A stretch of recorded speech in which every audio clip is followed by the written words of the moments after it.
പ്രിയപ്പെട്ട യൂട്യൂബ് നിവാസികളെ, നിങ്ങൾക്കായി ഇതാ വരുന്നു വൈകാസ് തള്ളുവണ്ടി. ഹലോ, വെൽക്കം ബാക്ക് ടു വൈകാസ് തള്ളുവണ്ടി. ഇന്ന് നമ്മുടെ DQന്റെ CA റിലീസായിട്ടുണ്ട്. അപ്പോൾ ഞാൻ രാവിലെ 9 മണിയുടെ ഷോയ്ക്ക് രാധാ തിയേറ്ററിലാണ് പോയത്, SM സ്ട്രീറ്റ് ഭാഗത്തുള്ളത്. അപ്പോൾ ചെല്ലുമ്പോൾ തന്നെ രാവിലെ കുറച്ച് പോസ്റ്റ് ആയിരുന്നു. സാധാരണ ഫിലിം തുടങ്ങുന്നതിന് അരമണിക്കൂർ മുന്നേ അല്ലേ ടിക്കറ്റ് കൊടുത്ത് തുടങ്ങുന്നത്.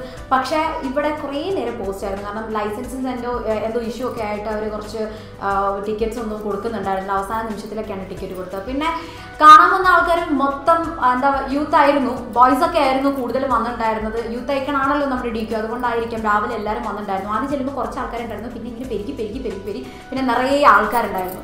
മെക്സിക്കൻ അപാരതയ്ക്ക് ശേഷം മഹാരാജാസ് കോളേജിൽ ഷൂട്ട് ചെയ്യുന്ന ഫിലിമാണ് CA. അമൽനീരത് പറഞ്ഞതുപോലെ പേരിലൊരു സഖാവ് ഉണ്ടെങ്കിലും ഒട്ടും ഇത് ഒരു ഒരു രാഷ്ട്രീയ സിനിമയല്ല. പേരിനൽപ്പം രാഷ്ട്രീയം അല്ലെങ്കിൽ കുറച്ച് ഭാഗം മാത്രം രാഷ്ട്രീയം എന്നുള്ളത് മാത്രമേ ഉള്ളൂ. പിന്നെ ഒരു രാഷ്ട്രീയ പ്രവർത്തകനായിട്ടോ ഒന്നും അല്ല. ദുൽഖർ ഒരു DYFI കോളേജിലുള്ള ഒരു DYFI പ്രവർത്തകനായിട്ടാണ് വരുന്നത്. അല്ലാണ്ട് വലിയ രാഷ്ട്രീയങ്ങളൊന്നും ഫിലിമിൽ കാണിക്കുന്നില്ല. കൂടുതലും ബാക്കിയുള്ള സ്റ്റോറീസാണ് കാണിക്കുന്നത്. അതുപോലെ തന്നെ ഫിലിം മൊത്തത്തിൽ പറഞ്ഞു കഴിഞ്ഞാൽ ഒരു സെക്കൻഡ് ഹാഫ് തുടങ്ങിക്കഴിഞ്ഞാൽ ഫിലിം നമ്മൾ ഓരോ സീൻ കാണുമ്പോൾ ചിന്തിക്കും ഇപ്പോൾ ഇങ്ങനെ ആയിരിക്കും എന്ന് നമ്മൾ ചിന്തിക്കുന്ന ആയിരിക്കില്ല അവിടെ സംഭവിക്കുന്നത്. കുറേ മാറി പോകുന്ന രീതിക്കുള്ളതാണ് ഓരോ മിനിറ്റിൽ. അത് ഒരു 4-5 സീൻസ് അങ്ങനെയുണ്ട്. ശരിക്കും അതൊക്കെ അത്ഭുതപ്പെടുത്തുന്ന രീതിക്കാണ് ആ ഒരു സീൻസ് ഒക്കെ കാണിച്ചിട്ടുള്ളത്. ഒരു അടിപൊളി ഫിലിം. അമൽനീരത് പറഞ്ഞ പോലെ തന്നെ ദുൽഖറിന്റെ കരിയറിലെ ഏറ്റവും ബെസ്റ്റ് ഫിലിം ആയിരിക്കും CA എന്ന് നമുക്ക് ഉറപ്പ് പറയാം. കോട്ടയം ഭാഗത്തുള്ള രാഷ്ട്രീയ ആ ഒരു ടൈപ്പ് ഇതാണ് കാണിക്കുന്നത്. രാഷ്ട്രീയമാണ് ഫിലിമിനകത്ത് കാണിക്കുന്നത്. അതുപോലെ തന്നെ ഫിലിമിനകത്ത് എടുത്തു പറയേണ്ട കാര്യം ഫൈറ്റ് സീന് അടിപൊളിയുണ്ട്. അതുപോലെ ഫിലിമിനകത്ത് DQന്റെ എൻട്രി ഒരു രക്ഷയില്ല. ആ ഒരു സീനൊക്കെ കാണിക്കുമ്പോൾ ശരിക്കും പറഞ്ഞാൽ ഒന്നും കേൾക്കാൻ പറ്റുന്നുണ്ടായില്ല. ഡയലോഗ് തന്നെ ഫിലിമിലെ പല ഡയലോഗുകളും കൃത്യമായിട്ട് കേൾക്കാൻ പറ്റിയിട്ടില്ല. അത്രയും കയ്യടിയും കൂവലും ബഹളം ഒച്ചപ്പാടൊക്കെ ആയിരുന്നു തിയേറ്ററിനുള്ളിൽ. ആ ഒരു എൻട്രി ഒരു മാസ് എൻട്രി എന്ന് തന്നെ പറയാൻ പറ്റും. അടിപൊളി.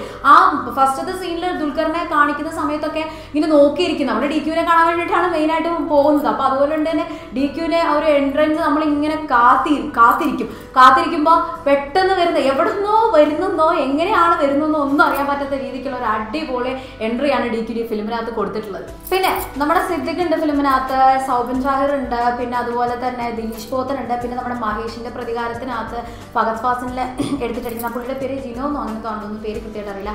ആ പുള്ളിക്കാരനുണ്ട്. അവരൊക്കെ ശരിക്കും പറഞ്ഞാൽ ആ പുള്ളി ഇതിനകത്ത് ചെയ്യുന്ന റോൾ എന്ന് പറഞ്ഞാൽ ശരിക്കും അടിപൊളി റോള്. ആ പുള്ളിന്റെ ഒരു ഒരു ലുക്കിനും ആ ഒരു ഒരു നോട്ടം പോലും ശരിക്കും ഒരു പോലീസുകാരനായിട്ടാണ് ഇതിനകത്ത് വരുന്നത്. ആ പോലീസുകാരൻ തന്നെ ശരിക്കും യഥാർത്ഥത്തിൽ ഒരു പോലീസുകാരൻ്റെ പോലെ തന്നെ ഉണ്ട്. ആ ഒരു നോട്ടമാണെങ്കിലും ആ ഒരു ഒരു പോലീസുകാരൻ്റെ വേഷം ഇട്ടിട്ടുള്ള ഓരോ മൂവ്മെന്റ്സും അടിപൊളിയായിട്ടുണ്ട്. പിന്നെ എടുത്ത് പറയേണ്ട ഒരു കാര്യം എന്ന് പറഞ്ഞു കഴിഞ്ഞാൽ സിദ്ദിഖിന്റെ കാര്യം. സിദ്ദിഖ് ഇതിനകത്ത് അച്ഛനായിട്ടാണ് വരുന്നത്. അച്ഛൻ റോൾ എന്ന് പറഞ്ഞു കഴിഞ്ഞാൽ ഒറ്റ വാക്കി പറഞ്ഞു കഴിഞ്ഞാൽ പ്രേമത്തിന് ശേഷം വരുന്ന രഞ്ജി പണിക്കർ അച്ഛനായിട്ട് പ്രേമത്തിൽ വന്നില്ലേ, അതിന് ശേഷം വരുന്ന ഡാർ അച്ഛനാണ് ഇതിനകത്ത് സിദ്ദിഖ്. ഫസ്റ്റ് ഹാഫ് ആണോ സെക്കൻഡ് ഹാഫ് ആണോ അടിപൊളി എന്ന് ചോദിച്ചു കഴിഞ്ഞാൽ ഞാൻ ഫസ്റ്റ് ഹാഫ് എന്ന് മാത്രമേ പറയുള്ളൂ. കാരണം ഒരുപാട് ചിരിപ്പിച്ചു, കുറേ റിയലിസ്റ്റിക് ആയിട്ടുള്ള സീൻസ് ഉണ്ടായിരുന്നു. പാർട്ടിയുടെ ഒക്കെ ഉണ്ട്, എന്നാലും അടിപൊളിയായിട്ടുള്ള സീൻസ് ഉണ്ടായിരുന്നു. പിന്നെ ദുൽഖർ തനി ഒരു നാട്ടുംപുറത്തുകാരനായിട്ട്, കോട്ടയം നാട്ടുംപുറത്തുകാരനായിട്ട് അടിപൊളിയായിട്ട് തകർത്ത് അഭിനയിച്ചിട്ടുണ്ട്. പിന്നെയുള്ളൊരു കാര്യം എന്ന് പറഞ്ഞാൽ ഈ ചിത്രത്തിനകത്ത് ഒരുപാട് താരങ്ങളൊന്നുമില്ല, വളരെ കുറച്ച് താരങ്ങൾ മാത്രമേ ഉള്ളൂ. അവരെ മാത്രം ചുറ്റിപ്പറ്റി നടക്കുന്ന കഥയാണിത്. എല്ലാ കഥാപാത്രങ്ങൾക്കും തന്നെ അതിൻ്റെതായ ഇമ്പോർട്ടൻസ് കൊടുത്തിട്ടാണ് ഈ ഫിലിം ചെയ്തിരിക്കുന്നത്. ഫിലിം എന്ന് പറയുന്നത് ഇതിനകത്ത് കുറെ പഞ്ച് ഡയലോഗ്സ് ഉണ്ട്. പിന്നെ ഉരുളയ്ക്ക് ഉപ്പേരി എന്ന് പറയുന്ന പോലെ കുറെ മറുപടികളുണ്ട്. അതൊക്കെ ശരിക്കും ടൈമിങ് ഒരു രക്ഷയില്ല. അതുപോലെ തന്നെ ഹ്യൂമർ സെൻസ് ഉള്ള കോമഡി എന്ന് പറയില്ലേ, അത് തന്നെയാണ് സംഭവം. അടിപൊളിയായിട്ട് ചെയ്തിട്ടുണ്ട്. ആ കോമഡി ഒട്ടും വെറുപ്പിക്കാത്ത രീതിക്ക് ഉള്ള ഒരു കോമഡീസ് ഒക്കെയാണ് ഫിലിമിനകത്ത് ഉണ്ടായിട്ടുള്ളത്. പുതുമുഖ നായികയാണ് ഇതിനകത്തുള്ളത്. പക്ഷെ നായികയ്ക്ക് ഈ ഫിലിമിനകത്ത് വലിയ റോളൊന്നുമില്ല. പക്ഷെ ഫിലിം മൊത്തം ഈ നായികയെ ചുറ്റിപ്പറ്റിയാണ് പോകുന്നത്. ദുൽഖറിന്റെ ഒപ്പം തന്നെ പ്രാധാന്യപ്പെട്ട കഥാപാത്രമാണ് ദിലീഷ് പോത്തനും അതുപോലെ സിദ്ദിഖിനും സൗബിനുള്ളത്. പിന്നെ പല സീൻസും ഫിലിമിലുള്ള പല സീൻസും ഭയങ്കര റിയലിസ്റ്റിക് ആയിട്ട് നമുക്ക് ഫീൽ ചെയ്യും. ചില സീൻസ് രോമാഞ്ചം കൊള്ളിക്കുന്ന സീൻസാണ്. ചിലതൊക്കെ പ്രതീക്ഷിക്കാത്ത ഒരു ക്ലൈമാക്സ് ആണ് CAക്കകത്തുള്ളത്. ശരിക്കും നമ്മൾ ഒട്ടും പ്രതീക്ഷിക്കാത്ത ഒരു ക്ലൈമാക്സ്, നമ്മൾ തന്നെ ഞെട്ടിപ്പോകുന്ന രീതിക്കുള്ള ഒരു ക്ലൈമാക്സ് ആണ് ഈ ഫിലിമിനകത്തുള്ളത്. അടിപൊളി ഫിലിമാണ്. അമൽ നീരദ് ഇത്രയും എന്താ പറയുക, ഒരുപാട് കഷ്ടപ്പെട്ടിട്ടുണ്ട് ആ സിനിമ എടുത്തിട്ടുണ്ട്. അത് നമുക്ക് ആ ഫിലിം കാണുമ്പോൾ മനസ്സിലാക്കാൻ പറ്റും.